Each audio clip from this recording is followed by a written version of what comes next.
ए role basically वो footage होती है जिसमें तुम कैमरे में देख के डायरेक्ट बातें करते हो। इसमें व्यूवर्स को तुम सुनाई दे रहे होते हो, तुम्हारा बिहेवियर दिखता है, तुम्हारा एक्सप्रेशन दिखाई दे रहा होता है। जैसे कि अगर तुम व्लॉगिंग करते हो तो जब तुम कैमरे में देख के बातें करते हो ना, तो उसे ए रोल कहते हैं। तो ए रोल वो मेन फुटेज होता है जो तुम्हारी वीडियो का कोर स्ट्रक्चर दिखाता है। लेकिन अगर तुम ए रोल से अपनी वीडियो बनाने की सोच रहे हो ना, तो रुक जाओ, क्योंकि ए रोल मेन फुटेज तो है बट अधूरी, क्योंकि बी रोल अभी बाकी है मेरे दोस्त। तो बी रोल वो फुटेज होती है जो तुम्हें सिंपल सी दिखाई देने वाली वीडियो में चार चांद लगा देती है।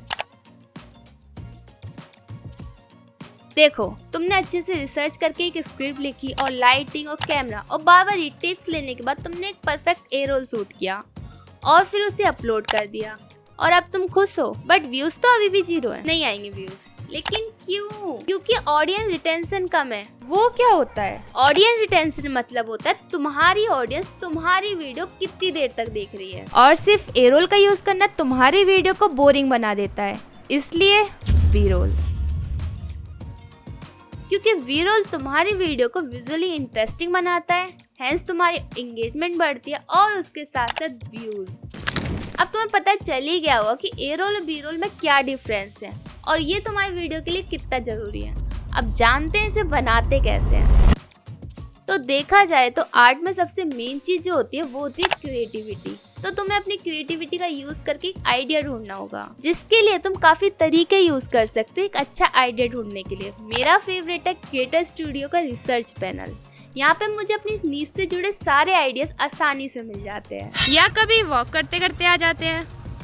कैसे भी करो, पर एक आइडिया सबसे मेन चीज होती है। और एक बार तुम्हें आइडिया मिल गया ना, फिर शुरू होती है रिसर्च, क्योंकि एक अच्छी स्क्रिप्ट लिखनी बहुत जरूरी है। नहीं तो रिकॉर्डिंग के बीच में तुम्हें समझ में ही नहीं आएगा कि क्या बोलना है।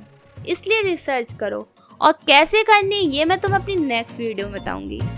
तो यहाँ मैं एज्यूम करूंगी कि तुम लोगों को स्क्रिप्ट लिखनी आती है, और एक बार स्क्रिप्ट लिख ली ना तो बैठ जाओ रिकॉर्डिंग करने के लिए। इसके बाद मैं तुम लोगों को बता दूं कि पहले दिन हम सिर्फ ए रोल रिकॉर्ड करेंगे, फिर एडिटिंग। पर ऐसा क्यों, ये मैं तुम्हें बताती हूँ। क्योंकि टाइम से पहले अपने दिमाग में सारे वी रोल इमेजिन करने के 3 नुकसान होते हैं। हो सकता है कहीं तुम ऐसे वी रोल इमेजिन न कर लो जो तुम्हारी स्टोरी में कोई वैल्यू ही प्रोवाइड न करे। दूसरा पॉइंट है, कहीं तुम ऐसे वी रोल शूट न कर लो जिससे तुम्हारा टाइम बर्बाद हो, और एडिटिंग के टाइम पर जितना टाइम मिले उतना अच्छा है। तीसरा पॉइंट, मुझे नहीं लगता मुझे तीसरा पॉइंट बताने की जरूरत है, 2 ही काफी है। तो एक बार जब ए रोल की एडिटिंग कंप्लीट हो जाती है ना, तो मुझे समझ में आ जाता है कि कहाँ और क्या लगाना है बी रोल। तो यहाँ तुम्हें समझ में आ ही गया होगा कि मैं बी रोल कैसे लिखती हूँ।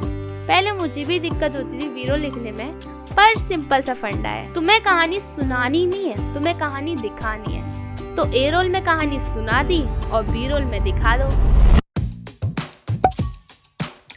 तो अब मैं तुम्हें स्टेप बाय स्टेप बताती हूँ। स्टेप 1 है आइडिया, क्योंकि आइडिया जरूरी है। स्टेप 2 है रिसर्च, क्योंकि डाटा कलेक्ट करना जरूरी है। स्टेप 3 स्क्रिप्ट, ताकि तुम टॉपिक से न भटको। स्टेप 4 ए रोल, तुम्हें पहले दिन ए रोल ही रिकॉर्ड करना है। स्टेप 5 एडिटिंग, ताकि तुम बी रोल के लिए क्लियर हो जाओ। स्टेप 6 बी रोल, क्योंकि बी रोल जरूरी है। स्टेप 7 एडिटिंग, इसमें तुम्हें ए रोल और बी रोल को क्रिएटिवली मिक्स करके दिखाना है। स्टेप 8 फाइनल एडिटिंग, चेक कर लो तुमने बनाया क्या है।